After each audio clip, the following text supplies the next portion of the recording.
What's happened to your motorcycle cop? I felt myself slipping in some awful way.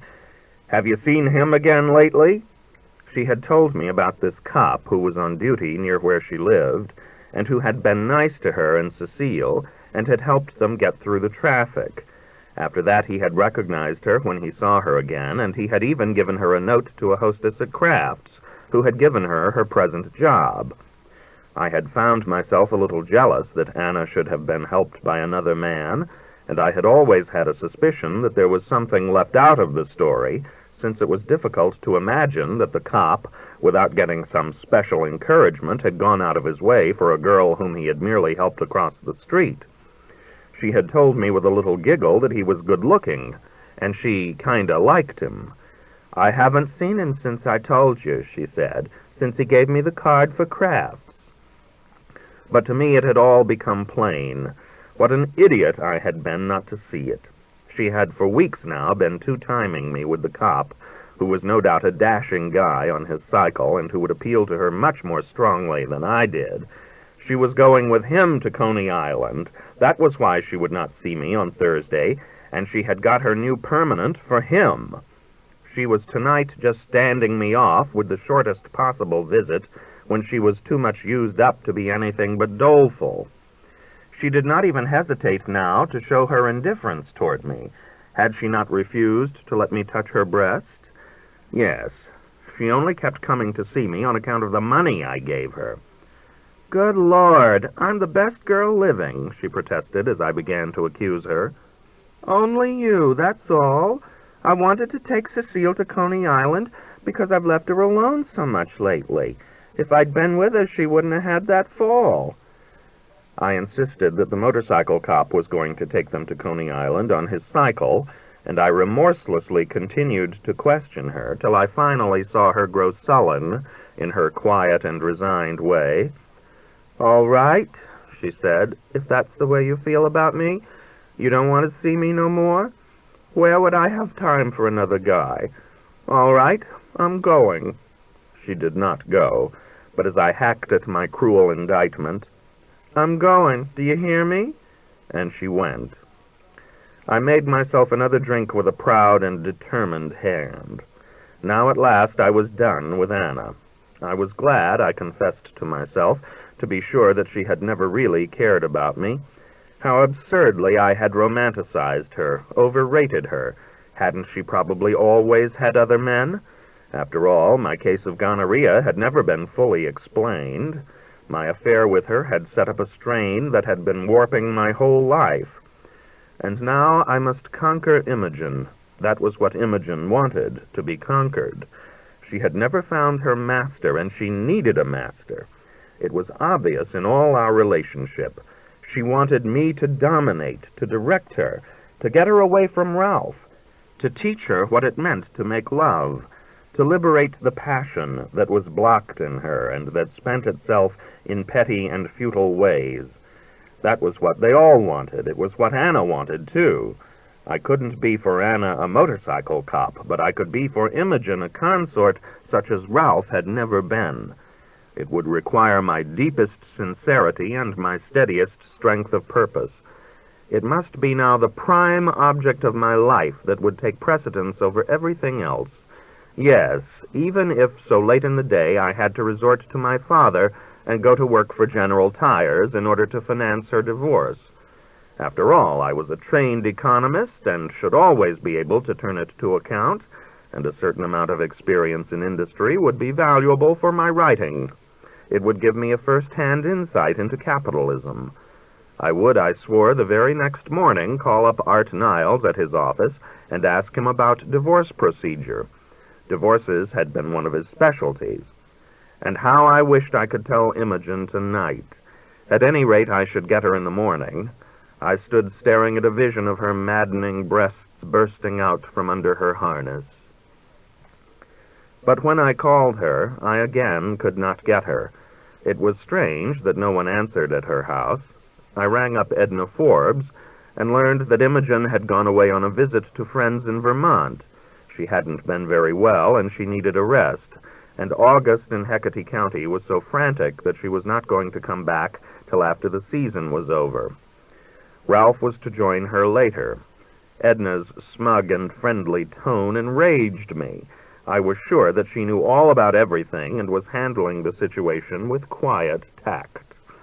When I got back that afternoon, I expended an hour and a half trying to put through a connection with Imogen. There was a farmhouse a quarter of a mile away, and I had them send somebody to get her, and at last I heard Imogen's voice as indistinct as a disembodied spirit that can hardly get through from the other world, and as guarded and non-committal as a political prisoner of the fascists who is allowed to see a newspaper interviewer. I passed on to her both these similes as pleasantries, but they were not very amusedly received, and I got the impression that Imogen was not sure they were not somehow offensive. I could make no real contact with her. She answered my questions briefly. To apologies and professions, she would simply reply, "Yes, all right." She didn't want me to come up there. No place for me to stay. She wasn't well, had come away for a rest. "I'm writing you," I said. "All right." I hung up, feeling angry, yet guilty. I had beside me another drink. I was multiplying my drinks before dinner, as I called up Art Niles' apartment. He was out, so I called Elsie Newbold. I had several times spent the evening with Art and Elsie's partner. Now I learned that Art and Elsie were out. I invited the partner to dinner, and although she had already eaten, she came out with me and drank while I ate. I brought her back to my apartment and made love to her. She was a stocky blonde girl from Nebraska with a certain corn-fed sex appeal. She had a wide and genial mouth and a way of pronouncing her R's that made you think she was biting with her strong, even teeth through something nutritious and thick. She made Nebraska seem rank and attractive. She painted, and we talked about painting, and I became quite exalted over Bruegel, and almost imagined that she and I were figures in one of his pictures, a lusty boor and his wench having a good bout behind a haycock. I can only remember admiring her enormously thick white thighs and pasturing on her ample breasts that flattened out when she lay on her back. I had the illusion for a moment that I was free of both Imogen and Anna, and that I was starting on a new and more wholesome life. But when I came back to my apartment alone, I found it rather creepy again from the women who were no longer in it, but who had somehow left on the couch and the chair the scenes that had taken place there, and I put myself to sleep with a highball. The next day was Thursday, and I woke up with the consciousness that it was the day I always counted on Anna, but that I should not be able to see her. I should have to see Martha instead, but Martha I hardly yet knew, and it was impossible for me to talk to her about painting without first getting absolutely tight. I saw now very clearly that Martha was not a figure in a picture by Bruegel, but a serious and honest little girl to whom I had given some reason to believe that I was beginning a serious affair with her. I called her up and asked her to dinner. Then I got through my day at the museum with an effort of coordination. I did not write my letter to Imogen. All that I found today was a distant dream, a dream I did not want to return to, but it came to me disquietingly, and with daylight clearness before the afternoon was over, that Anna had not really been unfaithful to me, that I had worked the whole thing up myself. I went straight from a shower to the girls' apartment, but we all had dinner together instead of my taking Martha out. I was under the impression that I was drinking less because between our martinis and our highballs, we drank nothing but beer during dinner. The next morning, I had moments which disturbed me by skirting an insane kind of panic. There was a Gainsborough in my office that had been set on the floor, and I knew that I did not want to pass too near it because I had felt an irrational impulse to put my foot through the feathers. It was plain to me as I walked along the galleries that the guards were all going mad. I would find them in the far eastern wing, where visitors seldom came, muttering to themselves, and I could see that it must be a strain for them to spend hours alone on their feet in the presence of those spider-like deities and those dizzying oriental patterns, or even of a room full of paintings, pictures of people in extravagant costumes, carousing and loving and hunting, which were totally irrelevant to themselves. It would be funny if someday one of them should, snatch up a bronze statuette and brain that little woman in the duster who was silently making a copy of Bastien Lepage's Jeanne d'Arc, and then himself give the alarm. Would they suspect him? Would his fingerprints be found on the statue? I rallied myself at luncheon, which I ate by myself, though the caramel custard at the end affected me a little like the Gainsborough. I should not have to work tomorrow, but could I even get through the day? Why not beg off on the ground that I was ill? Not very good policy, as my father used to say. They would know it was only a hangover. But to hell with it. From the lunchroom, I phoned Charlie Dumaine, whom I had lately been snubbing about Whistler. "You look absolutely gray," he said. Nettled and ignoble, I went home. There was no letter in the box, of course, but my maid had left a note which I impatiently made out as, "Miss Stout say she want you to call her." Miss Stout was Martha. I flopped on the bed with a feeling that I had literally been flattened, like the characters in the Katzenjammer Kids comic strip, when steamrollers spread them out into pancakes. It was a question, I presently decided, of whether Imogen could or could not have children. If she could not, I should hardly be justified in taking her away from her husband. She had sometimes, at our recent meetings, slipping back into her earlier fantasy, discussed the question of our having children as if it were a real possibility. She had perhaps not wanted to risk it for Ralph's sake, but would she be willing to do so for mine? And should I allow her to endanger her life? My mother would be glad, I knew, to have me carry on the family. My sister would never marry. It would be something I could do for my mother to make it up to her for deserting her in Michigan. I wrenched myself away from the bed and made an effort to take on human dimensions. I brushed my hair, buttoned my vest, tightened the knot of my tie.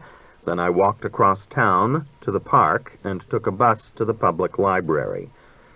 It was cooler outside. I felt steadier. I was not afraid I'd slip on the steps as I climbed the immense marble staircase, and I waited in relative calmness for my number to come up on the board. I have forgotten now what I found out about the influence of Pott's disease on childbirth, because I soon became interested in something else which drove this problem out of my mind. In the catalog, I had noticed a monograph published in New York in the 80s on the hysterical element in orthopedic surgery, and I had had the curiosity to send for it along with a large recent work on the general subject of orthopedic surgery. I was so struck by what I read in the first of these, a pioneer study apparently, that I looked the matter up in the second, and sat poring with a dreamlike feeling that I myself was imagining the book. What I learned was that a large number of cases which had the aspect of spinal disease, and even of congenital deformity, had been found to be neurotic shams. It was sometimes very difficult, said the modern authority, to tell the real cases of spine trouble from the false, but the latter could usually be checked by the following characteristics. The neuromimetic patient complained of extreme local sensitiveness, just as Imogen had done when I touched her back, whereas the real diseased spine was not painful. The spine in the counterfeit case could not always pretend not to be flexible, as Imogen's obviously was, whereas the genuinely tubercular spine tended to become helplessly rigid. The expression of apprehension, characteristic of Pott's disease, did not appear in the imitated cases, and finally, the symptoms of the real disease were more or less unchanging and permanent, whereas the feigned symptoms were varied and capricious. The false cases usually had their origins in accidents, such as falls, just as the real ones were supposed to do, and there were instances in which local doctors, without special lights in this field, had gone on being deceived for years. I remembered that Imogen had spoken of an elderly family physician who had attended her all her life. Every symptom thus listed by the specialist dropped into a pocket I knew like the billiard balls shot by an expert. I was disquieted and even appalled. I looked up at the great gold coffered ceiling that made the shelter and the canopy for thought, for cool study and the probings of reason, and I strove to readjust myself to a totally new conception of Imogen. Did she know that she was living a fraud, or had she always thought her malady real? In either case, it was unutterably gruesome. I looked down at the book again. They wear their pads and straps, it said, so tight as to produce excoriations, insisting that they do not give them comfort otherwise. It was queer to be delivered of Imogen. At first it made me empty and giddy. As I went out, I had a worrying vision of pitching down the mountainous staircase, but I righted myself outside. In the dear New York streets of summer, I found myself sustained and stiffened by a mood that grew constantly stronger as my nervous constraint relaxed. It was a feeling of satisfaction, Philistine and disloyal though this perhaps was, at the idea that Imogen was bogus, that the ideal had been adolescent mooning, and that I was free to take my pleasure where I found it. I noted and pardoned the banal phrase. Should I call up Martha? Tall drinks? I was at liberty to have all that now. Instead, I dropped in at Kraft's and sat down at one of the tables served by Anna. She pretended she did not see me, but I asked one of the other girls to tell her that I wanted to speak to her. She stood beside my table and said gruffly, "Well," but it did not take me very long to summon back her little smile and to make her agree to come the next evening. I called up Martha and told her I was ill, which was in a sense true, and that I was going out of town for the weekend. Anna was dulled and subdued. "That's what you say," she answered when I tried to tell her how much I cared about her. "You weren't so nice to me the last time, you know." She resumed her sober complaints, but this time I did not mind them. She said that it was impossible for her mother's hands to heal in the hot weather, and that the family were now on city relief, and that aside from what Anna could contribute, they had only $4.50 a week to live on. She did all her eating at Kraft's, and though Cecile had plenty to eat, they were getting along at home on 1 or 2 meals a day. "They were sore because I had my hair done, but after I've been at my sister's, I get afraid that I'll get to be like that too, and I hadn't had my hair done for a year. The gas was turned off last week because we owe the gas company $15.89, and they thought I ought to have paid it." Her cousin, the garment worker, who was also out of work, had broken open the back of the meter to turn the current on, but the company had found out and sent in the cops. Anna said she couldn't stand it when anything like that happened. She had gone out in the backyard till the fuss was over. They had had nothing hot to eat and had finally borrowed an electric burner. "What's going to happen," she said, "to all the people who haven't got jobs? I'll always be able to get along, but what's going to happen to them?" She lay in my arms without interest. I had done all too good a job in breaking up our love affair. Her arms looked thin with their little blue veins. "Last night," she was brooding aloud, "I got up to see if the door was shut, and it was standing wide open. You know what we think, don't you? We think it means that somebody is going to die." She had been scared that it was Dan who had come back to haunt her the way he had threatened to do. He had told her once that if he should die, she'd have to die too. She thought she ought to say a prayer and burn a candle for him. She felt that something was going to happen. They had told her at the clinic again that she ought to have an operation. "Why don't I hurry up and die, huh? Why don't I commit suicide? I told my mother once after Dan died that I was going to commit suicide, and she went right out and tried to get my life insured." And she returned to her obsessive idea that she had never been normally strong because her mother had not wanted to have her and had tried to get rid of her before she was born. "She gave me that fur coat, though, after Dan died. Mr. Rosen owes her a couple of $100, and she made him give her a coat." She was ill. She was seriously ill, and I had been doing nothing, had been allowing her to get rapidly worse, while I was worrying about Imogen and her back. "Look here," I said, "I want you to go right away to a doctor who's a friend of mine. I want to find out what's the matter with you and have you get the proper treatment. I'll make an appointment tomorrow, and I want you absolutely to go." I had to wrestle with her shyness and her morbid fears, but one could count on her basic good sense. She went, and the doctor reported to me that Anna, inside, was a mess.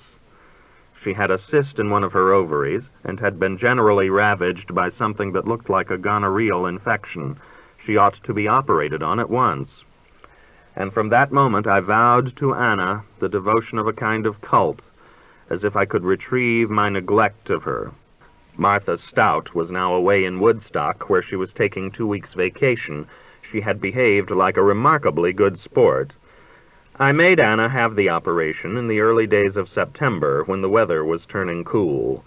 She was frightened and depressed at first, but accepted it with her usual quietness. I went with her up to the hospital.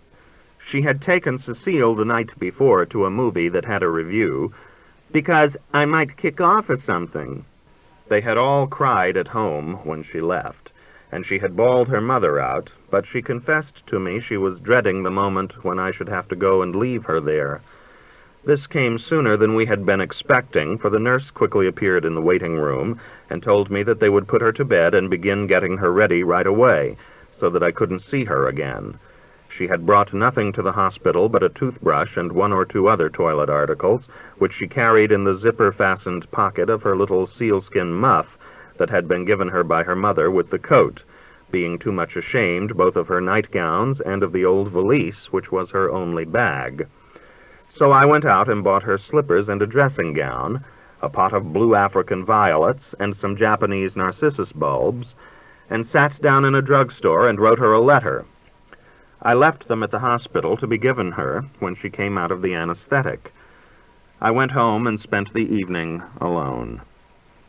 They took her into the ward, I learned later, and put a screen around her, and shaved her from the breasts down. Her skin was so tender that they scratched her. Then they rubbed her with ether and swathed her in a big bandage. She was frightened, but it made her feel important, and she found that she was rather enjoying not having to do housework and get meals. She had cleaned house and attended to everything the last day or 2 before she left home, and now it was distinctly pleasant to feel that other people were doing those things, while she was just lying in bed and being waited on. She had manicured her hands for the occasion, and she had had her hair done again, though they had said to her jeeringly at home, "They won't be looking at your hair." The nurse woke her up in the morning and lifted her onto something on wheels, and took her up in the elevator and wheeled her into the operating room. The next thing she knew, she was lying in bed, looking out through long windows that opened on nothing. She could see that she was way up in the air, and imagined she had been taken to another world. The doctors and nurses were talking and fooling around with pans and bandages, and she thought that she hadn't had her operation and would have to go through it all again. Then she began to be sick at her stomach and conscious of insistent pain, and they were giving her morphine to dull it. I was not allowed to see her till the following day, and I could not go up before evening. I had to wait till her mother had left her, since only 1 visitor was allowed at a time. From the moment I saw Mrs. Litvak, I knew that the prospect was distressing. The pressure of a special anxiety had been added to her usual burden. "She's nervous," the old lady told me. "She didn't want me to stay, but I think she likes to complain." I found Anna lying stiffly with her head back. She hardly opened her eyes. When I asked her how she felt, she said only, "I've got awful pains." I told her that I had talked to the doctor, and that he had said she was doing well. "He don't know," Anna replied. "Aren't you beginning to feel a little better?" "Worse." Her voice was low and unreal. It scarcely made any contact with me. A spasm of pain began, and my holding her hand annoyed her. She pulled it away and frowned, wincing with her mouth. She had not been able to eat, had had nothing but a little water, and she looked so terribly frail that I felt life was running thin. They had taken out both tubes and both ovaries, and had cut off the neck of the womb. She seemed dreadfully clean and pure, with a delicate ivory look as she lay between the white bedclothes and under the electric light. "Are they bad?" I asked. "Terrible," she breathed, with the awful simplicity of suffering. Her face, with its eyelids lowered and its common Slavic nose, had a dignity that made me silent. I knew that she did not want me to touch her. I could only sit and see her writhe in a new convulsion of pain. She complained of the gas in her throat and put a finger to the back of her tongue. I asked her, when the pangs had passed, whether she had got my letter and liked the flowers. She nodded. She was away beyond me. She could not have read the letter. I felt that she was exercising restraint so as not to be irritable with me, as she had evidently been with her mother. They came to give her a shot of morphine, so I left her. When I kissed her goodbye, she murmured in a voice that I could hardly hear, but as if she were speaking impersonally, "I am going to die tonight." "What? Oh, no, you're not," I replied. "I can't stand another night like the last." I went home on the subway, sickened. It was as if all my faculties were jammed, and I were helpless to think, feel, or imagine, while Anna hung half out of life. I lay in my bed in the dark and kept saying aloud, "Oh, darling, if I could only have had her there with my arms around her." She had come to my apartment so many times, sensible and smiling and curt, mindful of her relationships and duties, smoking her cigarettes. In that room of mine, too, now a bachelor's cell, she had stiffened and stretched back and closed her eyes. But in the shudder of passion then, for the positive response of life, instead of from faintness and pain, I thought of her poor little body with its feminine apparatus, never to be complete again. I could not relax in sleep. Tonight, for the first time in weeks, I had not had the 3 or 4 highballs that usually kept me stupefied till morning. My visit had stopped me from drinking, as it had stopped me from everything else. I could achieve nothing better than a half-sleep that reminded me of the fakir's spiked mat. Then suddenly, with a shock, I had the impression that the telephone had been ringing. It was the hospital. I had given them my number. They had called me because Anna had died. I leapt up and dashed into the living room, snatched up the receiver and said, "Hello?" But there was only an unbroken buzzing. I went back to bed and was tortured by a fear that I had missed the call. Oughtn't I to ring up the hospital and find out whether or not they had called me? Yet now, becoming quite wide awake, I knew that there had been no call, that it had been merely my straining anxiety. And now, very clearly, with a hideous insistence, in the sleepless sobriety of the drinker who has tried to go to sleep without drinks, there pressed upon me a question, a conviction. Didn't I really want Anna to die? I cared about her. I had come to depend on her. And yet she was impossible for me. Under everything, I wanted her to die, because that would do away with my problem and make life more comfortable again. Tonight, when I had thought I should lose her, should be relieved of responsibility for her, I had been under the impression that I loved her as I had never loved her before.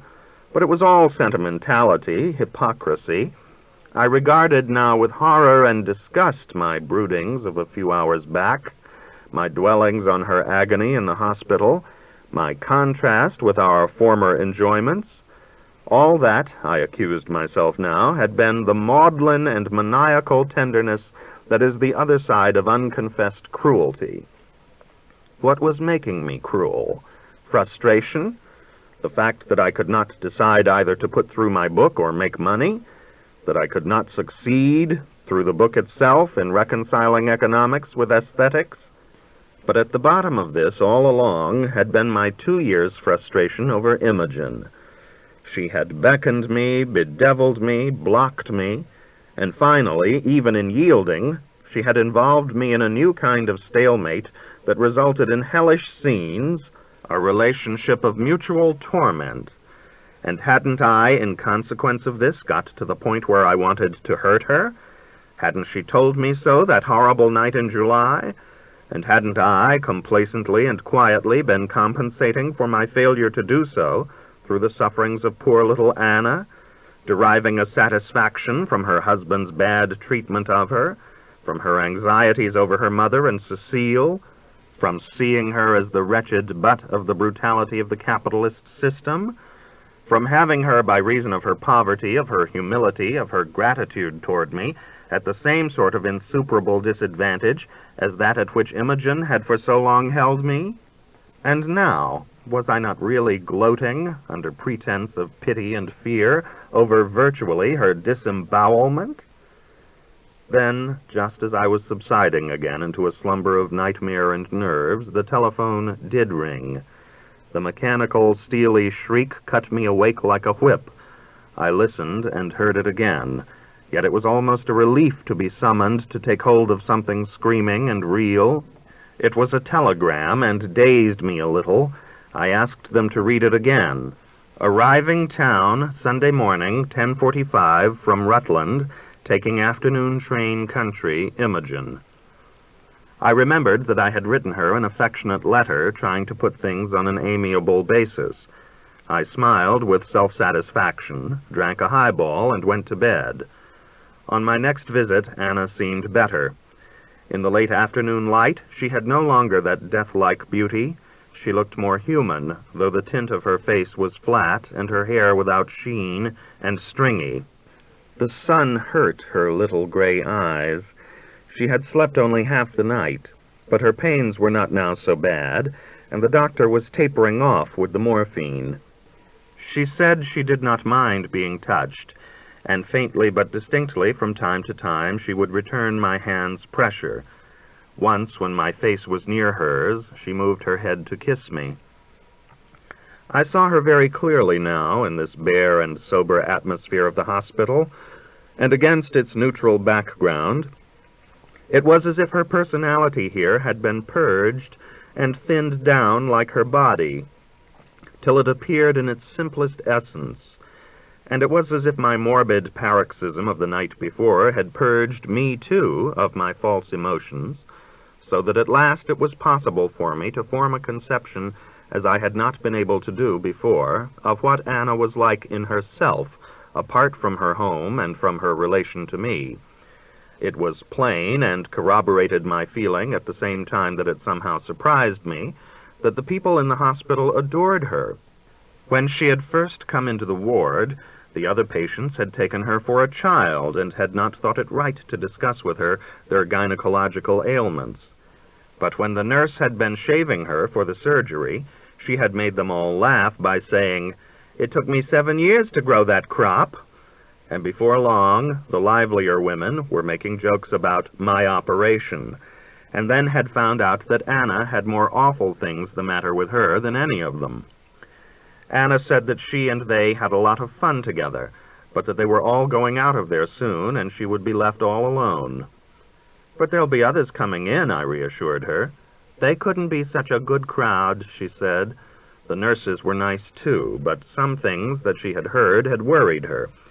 She had been told about a room that was just across the hall, where they took people when they were dying. And one woman who had been in the hospital a month and showed no signs of getting well had come into their ward and complained and cursed and made everybody very uncomfortable. Her mother arrived, and they were cunning together. Mrs. Litvak, quite necklace and shaped like a cask, with her glittering round green eyes, her round and plate-like face, and her nose with its 2 round gaping nostrils, looked rather like a mother pig, sitting stolidly beside one of her litter. But when Anna, with a new assurance that she seemed to have derived from her hospitalization, remarked to her that she, Mrs. Litvak, was behaving better today because she hadn't done any crying, her eyes became immediately moist. She had brought Anna a picture of Cecile, whom they did not want to visit her yet. "Are you treating her all right?" asked Anna. "I beat her. I throw her out the window," said her mother with unsmiling irony. Anna was afraid, she had told me, that they wouldn't give Cecile milk and eggs and other things that they didn't have themselves. and she was afraid that the Polish boarder would play with her when he was drunk, as Cecile had once told her he had tried to. She now learned from her mother that Cecile had been going every day to the movies, and she was afraid she was up to some mischief because they didn't change the picture that often. "She sees the same picture twice." "You hadn't ought to let her do that," said Anna. "Who's doing the laundry?" "I do it myself." "You can't do it on account of your hands. You oughtn't to do it. Get somebody to do it." I saw that it was making her nervous to have both of us there, so I left. When I came in the next evening, she was suffering. They had left off the morphine injections, and she was having to live through the pain. She had got them to move her on her side, and when she heard me, she made no movement, but simply told me to come round the bed. Her eyelids dropped again over her eyes. She was afraid there were complications. All the other women had been moving around at the end of 5 days, and she had been there 4. They gave her enemas, which hurt her terrible. "When my time comes," she said, "I can't stand it." And she felt hostile toward the doctors and nurses. Cecile had been there that day, and when she had seen her mother's flowers, she had said, "Flowers are for happiness, or they're for when people die, but these flowers are for happiness."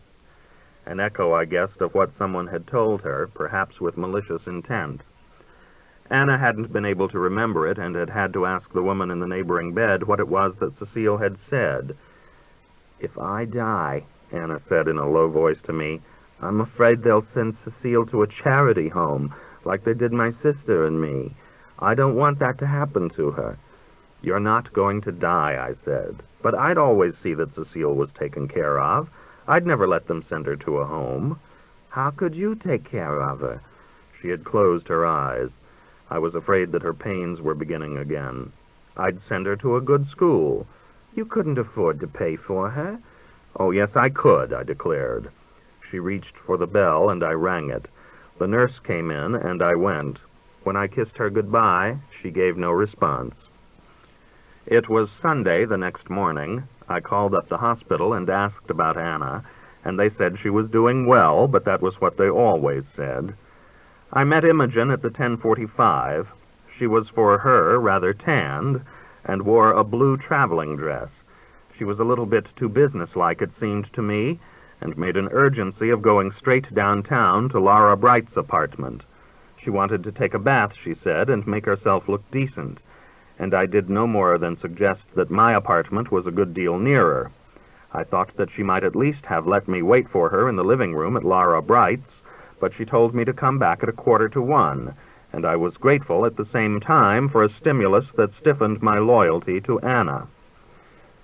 The apartment was on West 13th Street, and I killed time by walking over to 14th. I bought a copy of the communist paper and took it to read on a damp bench in Washington Square. I had not been getting it lately, and it seemed to me now rather false in tone. From my bench, I gazed about at the phenomena of Sunday noon. It had been raining during the night and looked as if it might rain again, and there were people sitting alone, as if they had no place to go. A Negro girl with worn-down shoes and a grisly rush of teeth to the front, and a man lying asleep on a newspaper with one hand behind his head, bare arms showing hard and brown. A pretty young mother went past with a homely and dirty baby in a baby carriage. Washington Square, I reflected, was a sort of intermediate belt between the four-square uptown New York of big residences, offices, stores, and the downtown of old streets now degraded. The Italian swarms, the squalor of the docks. It was a landing that led to the basement. I got up and walked down through McDougal Street, which had always kept its ugly name, and which still suggested gangs of city hoodlums. I wondered where Essex Street was, where Anna had thought she must have been born. I would find out and go down there someday. I should hardly have time to now.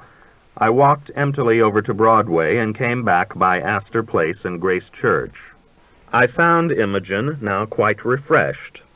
She had changed to a new dark green suit that involved a kind of plaid silk blouse. I felt that she again wanted to shine for me. The green, yellow, and red of the plaid set off her spectroscopic shimmer, and brought out the gleam of her hair under the green of a helmet-like close-fitting hat. I took her to the Lafayette, and we ate among the cream-colored paneling, the more or less Corinthian columns, the light hairpin-backed chairs, and the ribbed windows that looked out at 9th Street, on the platform at the end of the spacious room that had the air of a serious French restaurant, but was never sufficiently cozy for intimacy. She followed my lead, I noticed, in ordering 2 eggs Benedict, and she told me about Rutland marble. "They have so much marble up there," she explained, with her factitious enthusiasm, "that they make the sidewalks of marble, and the front steps of people's houses. It's just like Roman days."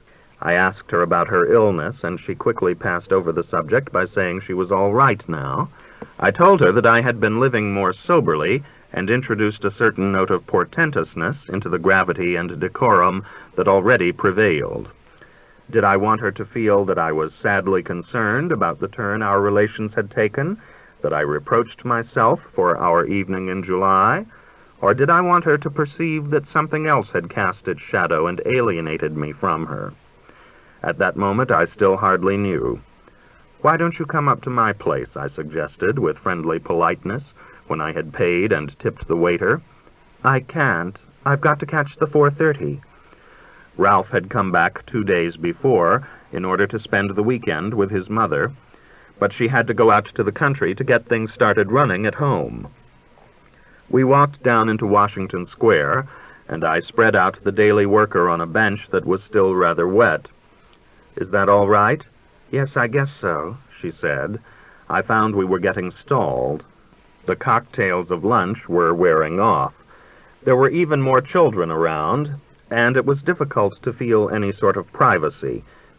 "You don't really want me, though," she said suddenly, as I was telling her how much I had missed her when I had gone to the Russian ballet with a party of stupid people, and had kept thinking how much I wanted her there, to drink in the color and the movement with her half-open lips and her rapt eyes. "Oh, yes, I do," I answered, and paused to think what to say next, but she went on.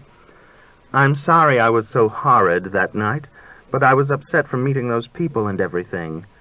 "I know you were. I was, too. I felt terribly about the whole thing. I'm sorry I put you in that rotten situation."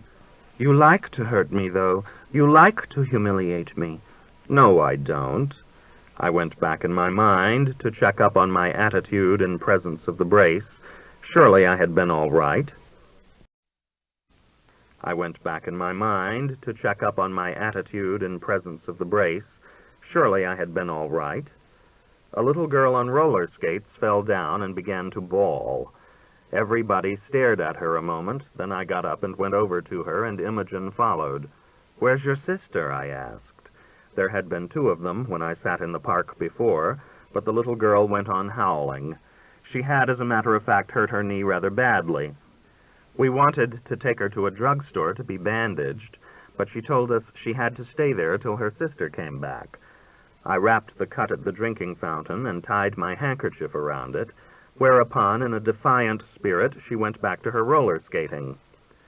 That other girl, I said, had no business to leave her alone like that. We were back on our bench again.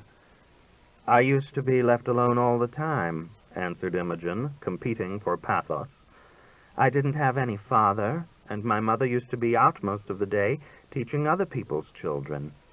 "You were older than that, weren't you?" "Oh, yes, but I didn't know what to do with myself. Mother thought that none of the children on the block where we lived were good enough for me to play with, and then I wasn't able to do anything very active. I used to make up long romances in which I was always the heroine, and always terribly oppressed and persecuted. I was a princess who'd been locked up in the castle of a horrible, ugly monster, something like Beauty and the Beast. And then finally, all of a sudden, the monster would turn into a prince who'd been in love with me all the time.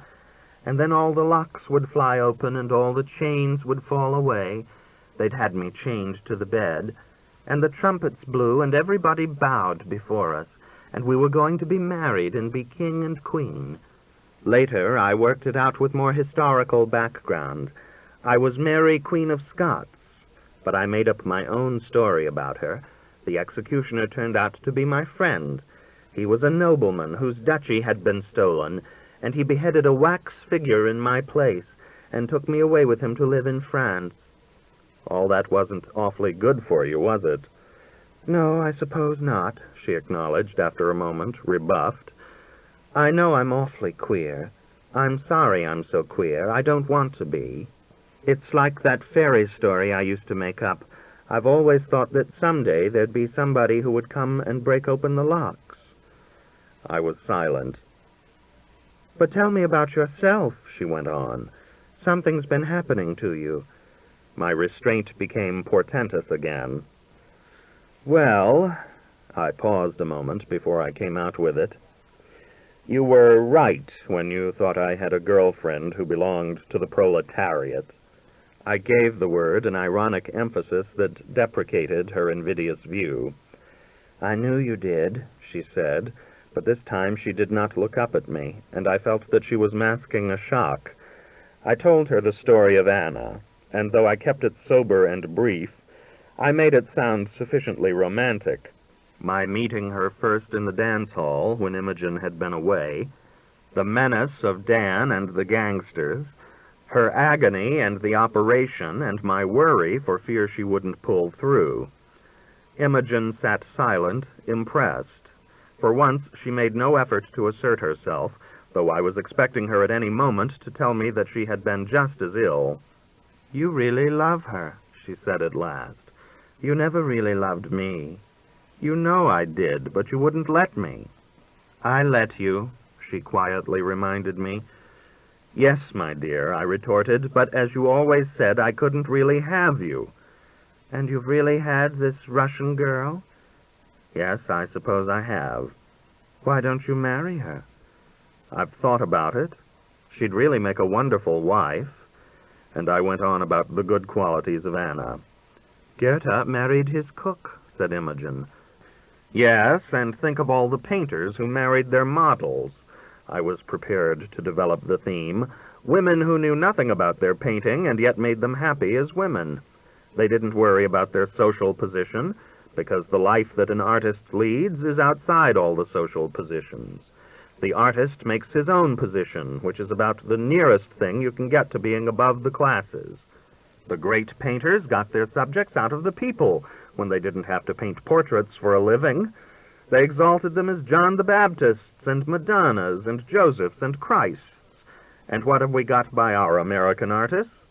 They've salvaged a few New England fishermen and a few Greenwich Village kids as homely or wistful types, but they've done nothing to transfigure the ordinary people, to bring out what's really in them. Not, of course, that our material is quite so good as the material they had in the Renaissance. Our people have been all pared down and flattened out by the industrial system, and they've been living among buildings without faces so long that they've hardly got faces themselves. Yet when you think of all the human dignity, all the courage and endurance and loyalty that are still unspoiled in a city like this, I gestured toward the east side, you want to do something to vindicate it. Especially now that they're not even getting the food that this country can provide in such quantities and are being turned out of their houses, and very pleasant little houses a lot of them are. The competitive process has produced, incidentally, a great many excellent things, but now it has made it impossible for people to get those things. And the ignorance and impotence and imperviousness of the Hoover administration are closing down on the country like a darkness. I will say for the communists that they've got the guts to go on bawling in season and out of season that capitalism won't work and will have to go. Are you a communist? Imogen asked. No, I'm not. I wouldn't do as a communist. But I can certainly see the necessity for a sounder society than the one we've got, and for some kind of better life than this life that we all live. I'm sorry I couldn't be what you wanted, she said. I know you're a brilliant man, and that you want to have a career that's different. I wish I could go with you, but I can't. You wouldn't want me besides. I'd want you all right. I was answering, but she looked at her wristwatch and cut me short. "I must get to my train," she said. I had noted with gratification that her hand was trembling with tension. As soon as I had left Imogen at the station, I took a cab and went uptown to Anna. She had had, it seemed, her first good night's sleep. She could sit up and smoke cigarettes, and the creaminess of her face had a tinge of pink. The new blue dressing gown I had given her brought out the blue in her eyes, which were peculiarly lively and clear. She felt, as she said, ambitious, and had been manicuring the nails of a patient who was too weak to do it herself. The head of the social service came in and said a few words to Anna, and tickled the back of her neck with her forefinger, and Anna, as soon as she had left, repeated the gesture on herself with a grin at me, half mocking, half pleased. And presently a patient in a bathrobe drifted in from another ward and demanded with a friendly sharpness, "How do you get to be a pet?" I could see that she had on the floor a certain reputation, and she enjoyed being imperious and important. When her mother came in, later on, Anna began at once to bring an indictment against Fatty in an authoritative tone that surprised me. She had learned from someone else in the family that he had locked Cecile out of the house, and that somebody had found her crying. Then, as soon as she had expressed herself thus, she seemed to feel that she had gone too far. "I'll be nicer when I get out," she said. "I won't be so bad-tempered anymore, because I won't be sick all the time." I could see now that just as she was liked in the hospital, so she commanded from her family a special respect. In some way they depended on her, as I myself had come to do. The kind of thing she gave them, I thought, was the kind of thing she'd given me when I had told her on a previous visit that in my worry I had taken to liquor. "Drinking won't help," she had said, too gentle to be sharp and too ill to joke, but with a kind of detached severity. And that evening I had gone to bed sober. Now my talk about Anna with Imogen had intensified my appreciation and made me feel that I must make a decision as to what I should do about her. Her Aunt Sophie was visiting her that evening. Anna hadn't let her come before because she said she was too dramatic, but I found her good-mannered and quiet. Like her sister, she was rather short and bun-shaped, but better-looking and better dressed. Her brown eyes showed intelligence and a certain poise, and she spoke English quite correctly and with relatively little accent. Anna told me the next day that Aunt Sophie had tremendously cheered her up by assuring her that it wasn't true that Anna's mother, as she had always believed, had just let her father die and wouldn't do anything for him, and that she had been mean to Anna and her sister. Aunt Sophie and I left together so that Anna could be alone with her mother, and when we looked back up from outside at the window where Anna was sitting, she waved to us, animated and smiling, a slight little figure in blue through the ebbing September light. I went downtown with Aunt Sophie in the subway, and we talked about Shalyapin and Boris Godunov, and she told me about Tchaikovsky's Mazeppa, which the Ukrainians regarded as their national opera. She thought there would soon be a war in Europe unless America did something to stop it. I saw from Aunt Sophie that the family really belonged to a small bourgeoisie. It was actually a case not of Anna's emerging as something mysteriously superior, but of her mother's having somehow fallen below the family standards. Poor Anna herself suffered so from the illusion of sharing her mother's disgrace that she had never been able to bring herself to do the things that, in Aunt Sophie's opinion, were proper for a Ukrainian girl, to go to the dances at the Ukrainian club and get herself a nice Ukrainian husband. Aunt Sophie was correct and conventional in just about the same fashion, and cultivated and interested in public events to just about the same degree as my own aunt in Hecate County. It may still have had something to do with my recent conversation with Imogen that Anna and her aunt and her mother all seemed to me so sympathetic that evening. They had qualities, I was telling myself, that Anglo-Saxons and such people lacked. A human response to life that was humorous, considerate, quiet. I liked to think of what old Mrs. Litvak had said about the Japanese Narcissus. "They want to be left alone, as if they had been beings one lived with and whose habits one had to know. I knew that I had scored off Imogen, and when I was back in my apartment alone, I wondered whether I had hurt her feelings. I went over to see Anna in Brooklyn the Saturday after she got out of the hospital. They had given her a little room to herself at the back of the house on the second floor, which smelt of some kind of cheap varnish that they put on the doors and the woodwork. She was still very weak. She had tried to take a bath and had not been able to get out of the tub. She had got dressed and made up for my visit, but the little brown dress with her in it looked as if they could have passed through a ring like the fabulous Oriental silks. She didn't want me to kiss her hands because she thought they had grown so thin, and when I put my hand over her breast, she said, "There's nothing there anymore." But the night she had first come home, she had had a dream that was fine, and she knew she was going to be all right. "What was the dream about?" I asked. "What do you think? You and me.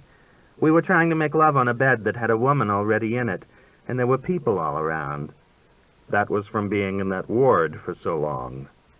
I gave her softly an amorous kiss and found that she flushed in response. One day at the hospital, however, I had been rather surprised at being asked to wait. I had put it down to some treatment or necessity. But 2 days later, the same thing had occurred, and as I had sat watching the people come and go, I had noticed a little lean, stooping man with small blue eyes and a pointed nose who left the building just as I was summoned. "Who has just been to see you?" I had asked. She had been obviously worried and depressed. "I didn't want to tell you," she had said, and then explained that it was a fellow named Stan, whom she had met at the Polish picnic. He had afterwards come to see her, and she had allowed him to take her to the movies. He worked in a Norwegian drugstore over near Prospect Park. "He likes me," she had confessed to my questions. "He must to come to see me in the hospital. But I don't like him. I won't let him kiss me. I didn't want you to know about it." I now asked her a little disapprovingly whether Stan had been coming to see her at home. "Oh, yes," she mocked his simple-minded persistency. "He's been here every day. He says he wants me to marry him. Oh, don't worry, I don't like him. My mother and Fatty think he's fine because he comes and plays pinochle with them in the evenings, but I couldn't like a Pole." At this moment, her cousin Leo, the garment worker, paid a call with his wife and their little girl. He had olive skin, round black eyes, and a long, perhaps Jewish nose. His wife, a Czech, was pretty and nicely dressed, with blue eyes and a knife-like profile. I found them sympathetic, and the child seemed nice. She was a good deal quieter than Cecile, and had gentle, pale blue eyes. They were all rather pale and thin.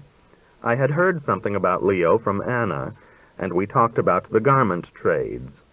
He was a marker and a cutter, and had once made good money, but he had gotten a black eye with the Amalgamated through belonging to one of their locals that had been captured by a racketeer.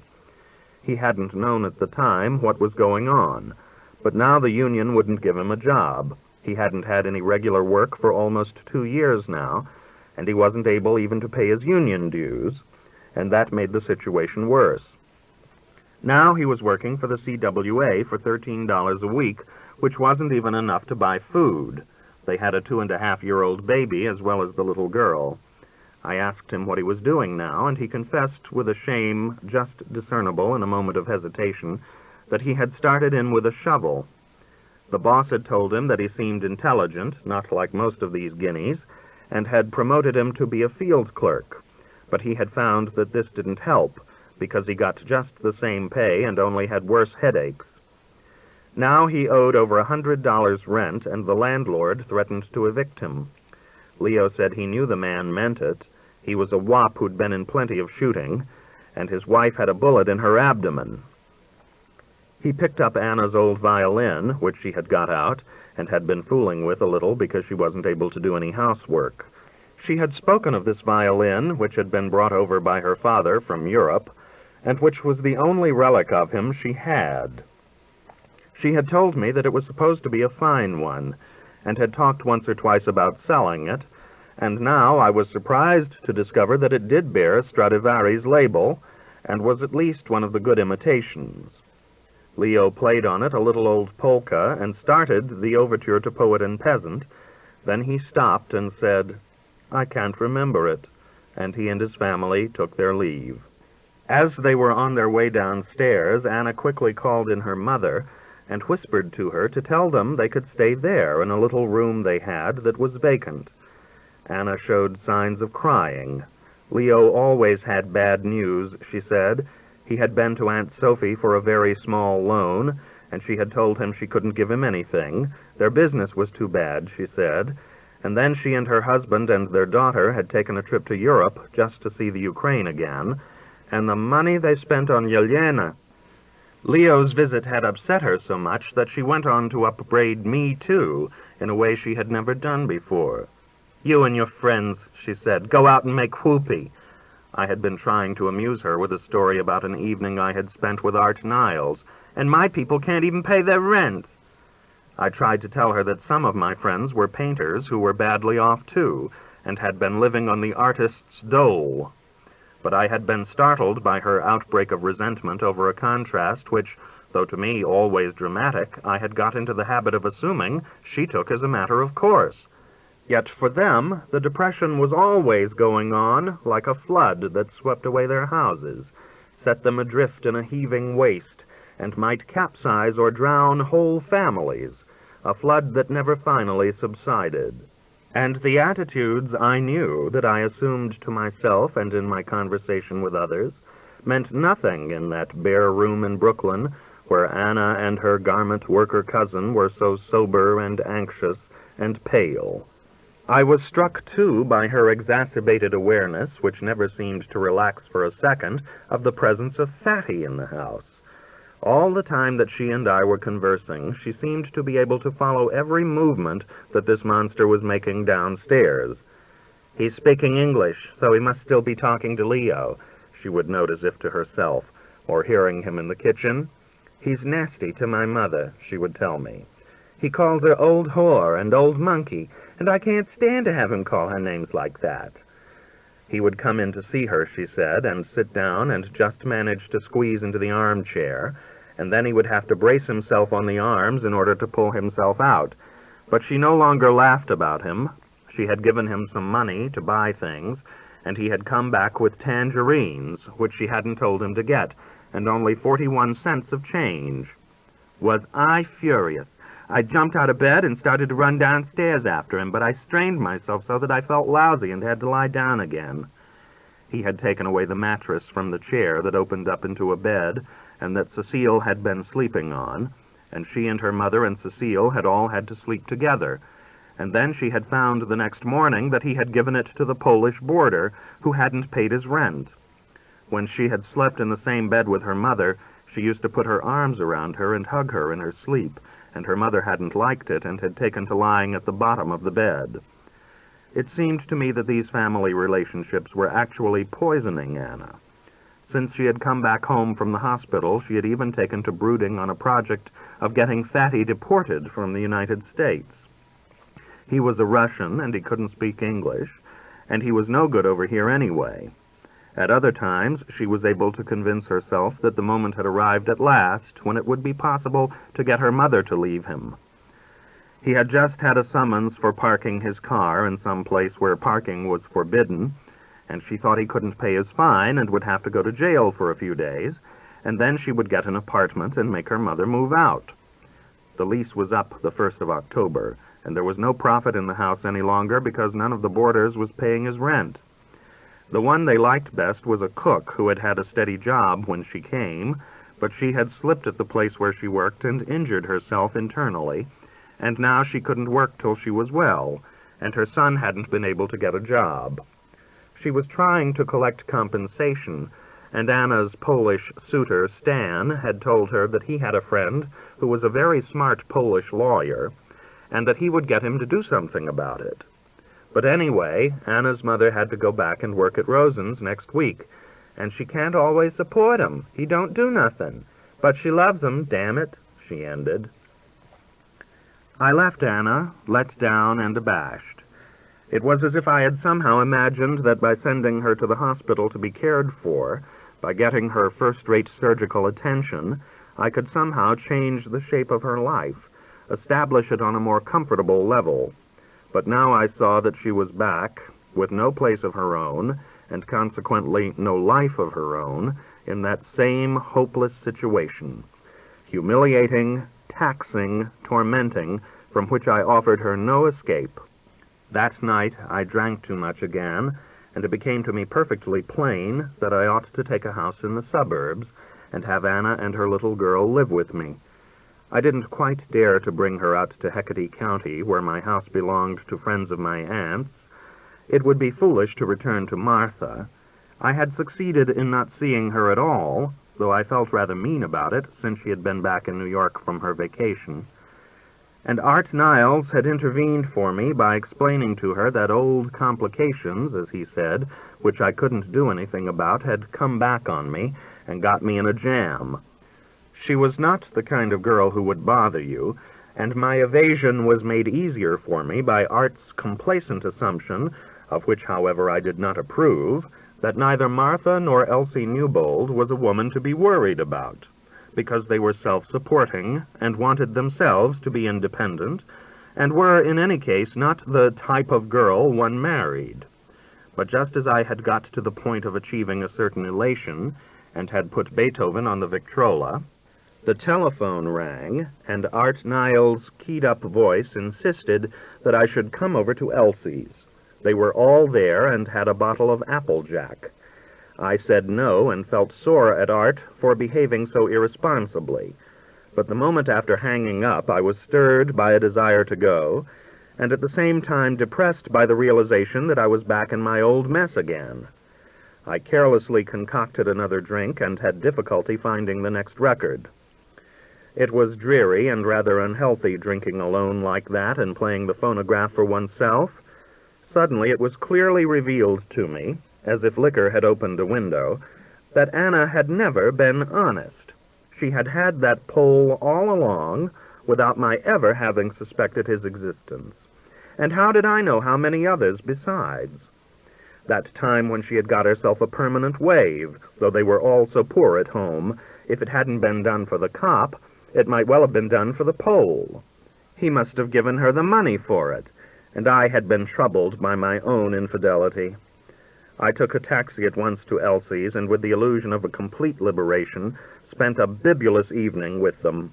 I did nothing to reestablish my relations with Martha, but talked to her as if on the basis of a friendliness of long standing that was full of warmth and charm.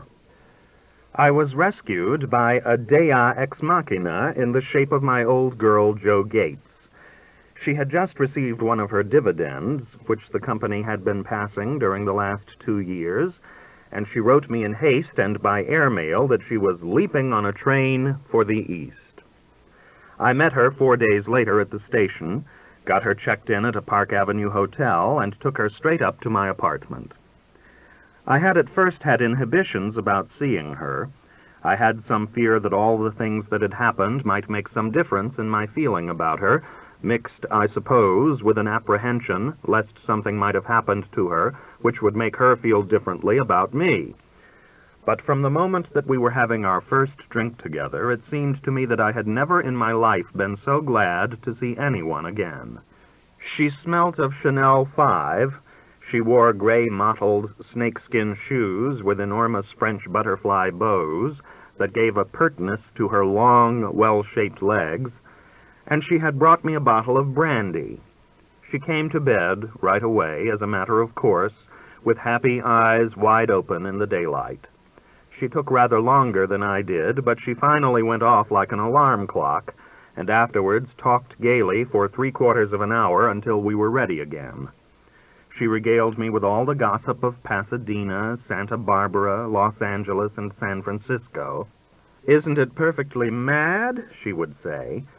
She told me about the burning of the clubhouse and how nobody knew whether it had been done by the boyfriend of a certain lady to get rid of some incriminating letters that the steward was threatening to blackmail her with, or by a certain suspicious husband who thought he was smoking out his wife's love nest, and also how Percy Martin had finally decided to marry the ex-Follies girl he'd been keeping, who said she'd had 14 abortions and was pretty as green paint.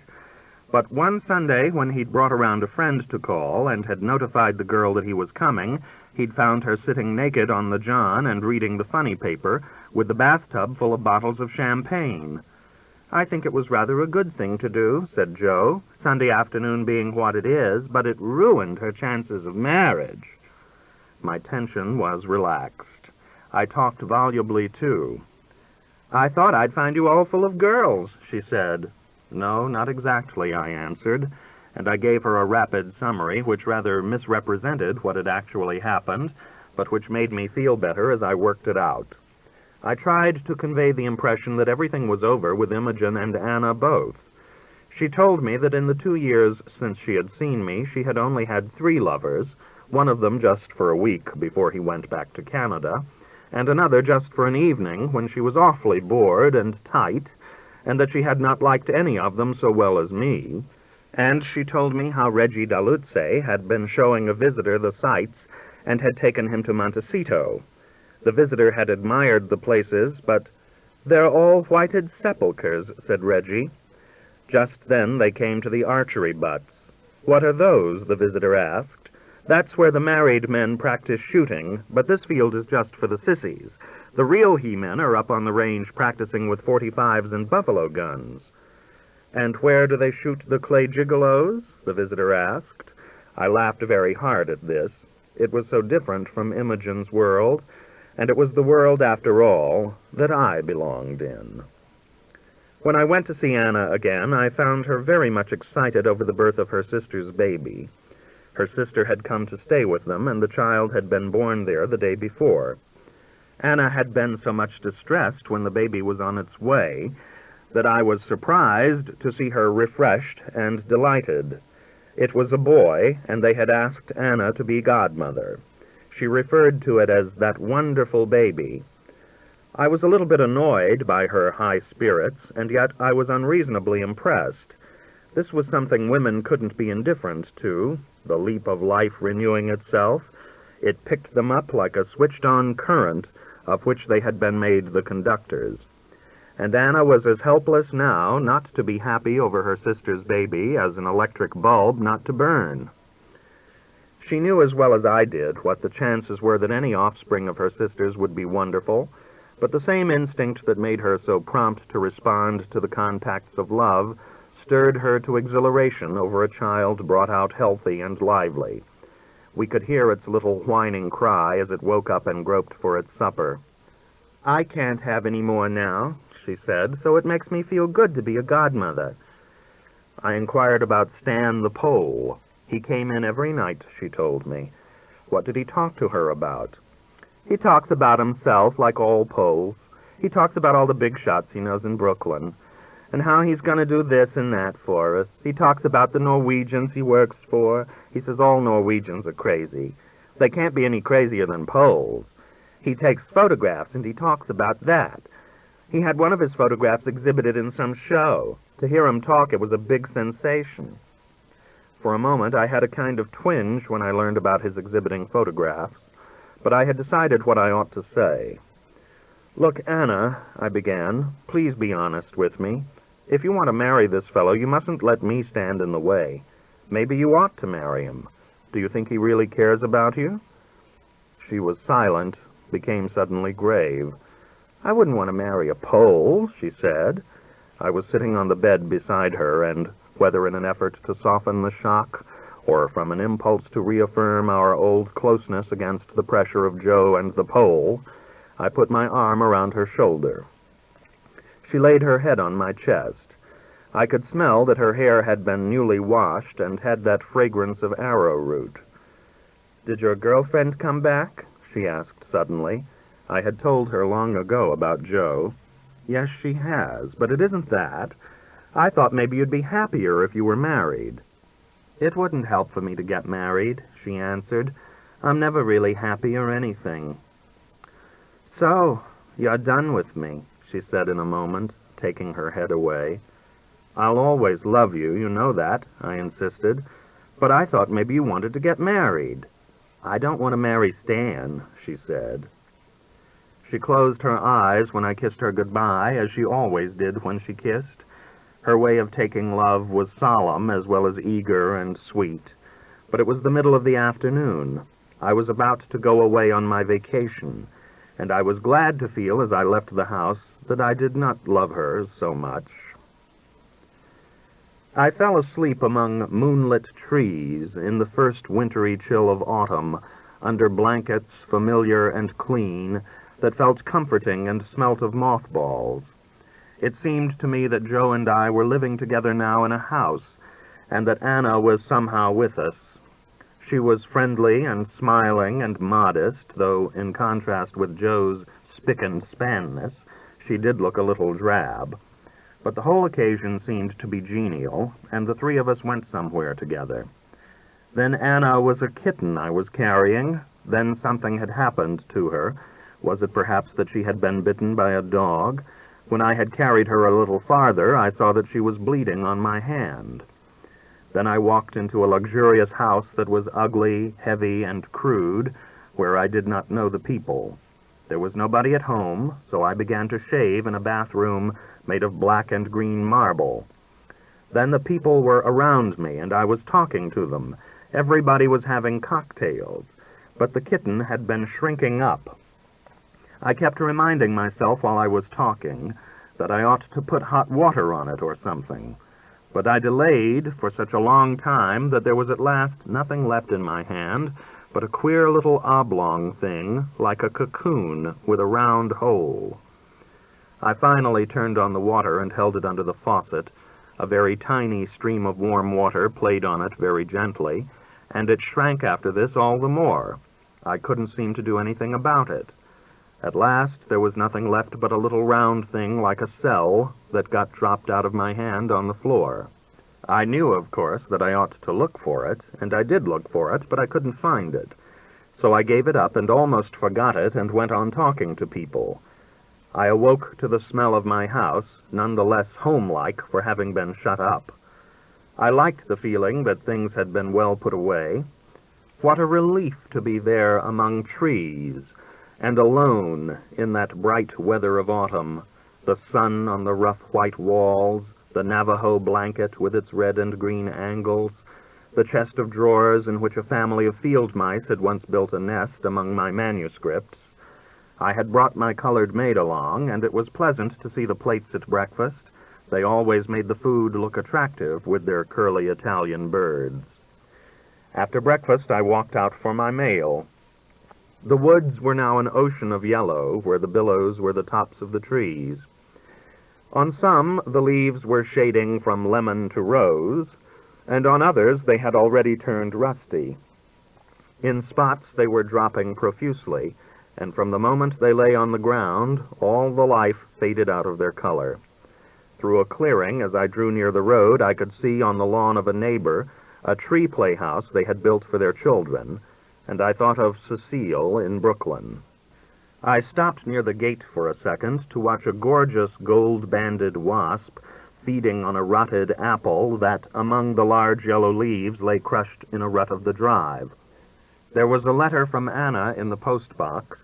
I had told her to write me there, and she had done so with a promptness that put me on guard before I had opened the envelope.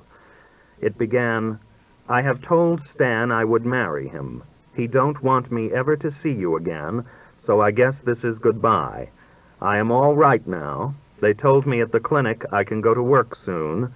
Don't call me, but just write and type the address, because I have told Stan I wouldn't see you, and somebody might tell him. This is goodbye. Thanks for everything. Love, Anna." I made my appearance that afternoon at a cocktail party the Loomises were giving. All the textures and shapes of people's well-kept-up places showed cold-washed and brilliant today in the strong October light, and almost made looking at color and form an object in life by itself. The sides of a white garage gave plains of incontaminable candor, and a fire hydrant, new-painted red but topped with canary yellow, woke the eye like a gladiolus. Here again were the Elizabethan house with its dark angles sharply humping out of the shrubbery, the green privet hedge grown higher, the flagged walk, the Gothic knocker. In the cavern of the close-beamed interior, I met a clatter and a play of deep color, women's suits of autumnal green, sweaters of blue or tan, bronzed forearms and red seasoned faces. On the window seat were golden brown cushions, newly installed since I had been there last, across which the sun streaked old gold from the long Elizabethan panes. There was a blaze in the marble fireplace, and that first feeling of people in the country digging themselves in for the winter, and brought together for entertainment and warmth.